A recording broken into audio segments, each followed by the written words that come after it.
I've made a few lore videos that have dealt with trial by combat in some way, and this led me down a bit of a rabbit hole that had me rereading a lot of Ned Stark's chapters in A Game of Thrones, when Ned is arrested for treason and sent to the Black Cells, which ultimately leads to a plea deal that turns into him losing his head. Why did he not demand a trial by combat? We already have an example of a trial by combat earlier in the book, with Tyrion and Bronn in the Vale. So, on the surface, given the bleakness of Ned's situation, it seems strange that he would not opt for it, nor that it is suggested to him at any point by the likes of Varys, who helped arrange his plea deal. It all seems a bit odd. In brief, any knight or lord has the right to call for trial by combat when accused of a crime, where they can fight for themselves or name a champion in their place. Eddard Stark would have been well within his right to request this. So why didn't he? Let's break this down. I think the first part of why Ned never asked for a trial by combat comes down to two factors: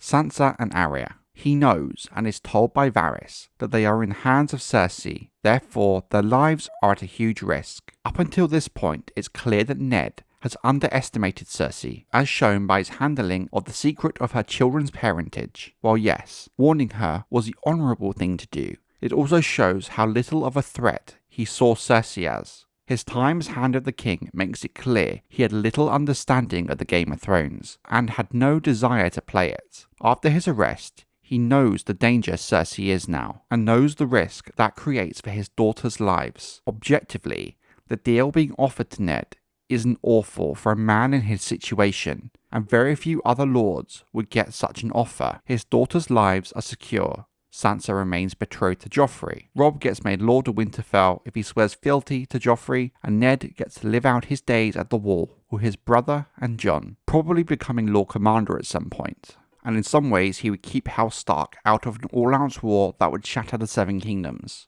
A concept that I think would appeal to the honourable side of Ned. Given his situation, the risk to his daughters' lives, and the kind of deal being offered, he had no choice but to take the plea bargain. The question you need to ask is, what will a trial by combat achieve in this situation? If he loses, he would be killed, and the lives of not only Sansa and Arya would be at huge risk. But war would also be inevitable, risking the lives of Robb, Cat, and the rest of his family. And if he did manage to win the trial, while legally it would absolve him of any guilt, I think it's fair, given what we know of Cersei and Joffrey. If he would be free to leave King's Landing, it would certainly not be with his daughters, who would likely be kept as hostages, to ensure that Robb and Ned kept to their ends of the deal. Realistically, I don't see any situation where Sansa and Arya are not at risk. No matter the outcome of the trial by combat, there would be hostages for the foreseeable future. Even if Cersei did allow Ned to leave if he won, given what we know of Joffrey, I don't think Ned even makes it out of King's Landing. At this point, Ned has learned that Cersei, and anyone really currently in King's Landing, do not play or act honourably, and it would be very likely the outcome of the trial by combat, if he did win, would just get ignored, and he'd end up dead anyway.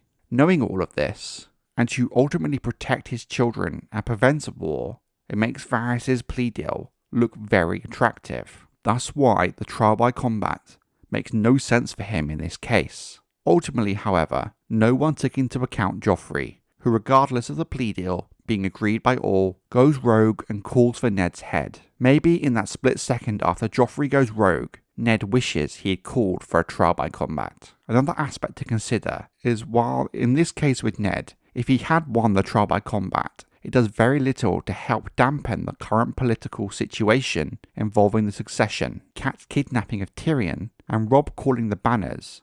None of these are washed out by Ned winning the trial by combat. All the trial would do for Ned if he won is absolve him, and only him, of the treason charges. There very well could be a situation that the War of Five Kings happens still, in some form. I speculate that maybe the North would stay out of it, or perhaps Ned would back Stannis, as was always his intent. I guess it would depend on the Sansa and Arya situation, but the plea deal is just one part of this. As we know, Ned accepted the plea deal to confess his treason in exchange for effectively his daughter's safety and lives. The confession would be a very public affair on the steps of the Great Sept of Baelor. Ned willingly took the deal and confessed his crimes. Everyone was on the same page and okay with the outcome. I say everyone was on the same page, but that's not true. The books hint very early that Joffrey is uncontrollable. While the small council and Cersei could see this plea deal was a good outcome, Joffrey does what Joffrey wants, ignoring the advice of his mother and small council and calling for Ned's head. Here is the thing. At any point prior to making the confession, Ned could still have demanded a trial by combat. In fact, having all the small folk at the Sept would be a perfect way to call for it with lots of witnesses. But the thing is, Ned did confess to treason, thereby declaring himself guilty of the crime. You cannot confess your guilt, then call for a trial by combat, which is a tool used to establish guilt. At the end of the day, Joffrey went rogue, and by that point there was nothing Ned himself could have done to change his fate. And while Cersei and the small council could plead with Joffrey to change his mind, they could not publicly be seen to be undermining him. For example, the reason Tyrion's trial by combat was allowed to happen is because Tyrion maintained his innocence consistently from the very start. Even when faced with the Sky Cells and the Moon Door, he maintained his innocence. Even in the case of trial by combat, deep in the lore of A Song of Ice and Fire, the accused had not yet accepted their guilt, and their guilt had not really been properly established when the accused called for trial by combat.